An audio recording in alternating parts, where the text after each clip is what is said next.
من الشیطان اللعین الرجیم بسم اللہ الرحمن الرحیم رب یسر ولا تعسر وتمم بالخیر۔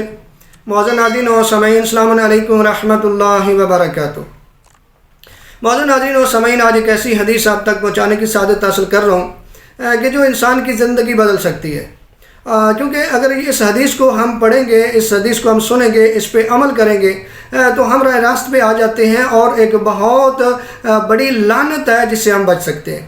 اور وہ لعنت کوئی عام لعنت نہیں، وہ ہے اللہ کی لعنت، کیونکہ نبی اعظم فرماتے ہیں کہ 4 اشخاص ایسے ہیں کہ جن پر اللہ نے عرش کے اوپر سے لعنت کی ہے اور اللہ کے فرشتوں نے اس پہ آمین کہی ہے۔ تو جب اللہ نے لعنت کی ہے تو ہمیں کوشش کرنی چاہیے اس سے بچیں۔ وہ کون لوگ ہیں جن پہ اللہ عرش سے لعنت کرتا ہے اور ملائکہ آمین کرتے ہیں؟ تو نبی اعظم نے فرمایا سب سے پہلی بات یہ ہے کہ وہ انسان کہ جس کی گمراہی کا خدشہ ہو لیکن وہ اولاد کے جھنجھٹ سے محفوظ رہنے کے لیے وہ شادی نہیں کرتا۔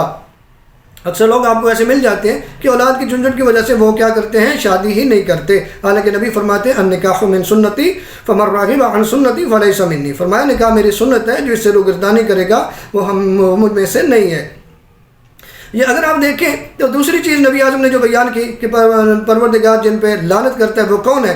نبی اعظم فرما رہے ہیں وہ مرد جو عورتوں کی مشابہت اختیار کرے، حالانکہ اللہ نے اسے مرد بنایا ہے۔ نمبر 3 میں فرمایا وہ عورت جو مردوں کی مشابہت اختیار کرے، حالانکہ اللہ نے اسے عورت بنایا ہے۔ اگر یہ 2 باتیں اگر آپ اپنے ذہن میں رکھیں تو آج ہمارے معاشرے میں کیا ہے کہ کتنے ہی مرد ایسے ہیں کہ جو عورتیں بننے کی کوشش کر رہے ہیں، فیشن ایسے کر رہے ہیں، اور کتنی ہی عورتیں ایسے ہیں جو مرد بننے کی کوشش کر رہی ہیں۔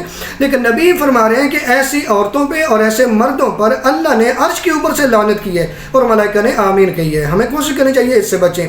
نمبر 4 پہ فرمایا لوگوں کو غلط راستے پر لگانے والا جو کسی سے مذاق کرتے ہوئے کہے کہ میں تمہیں کچھ دوں، لیکن جب وہ آ جائے تو کہے میرے پاس کچھ بھی نہیں ہے۔ اندھے سے کہے کہ جانور سے بچنا، جبکہ وہاں پر کوئی جانور ہی نہیں ہوتا۔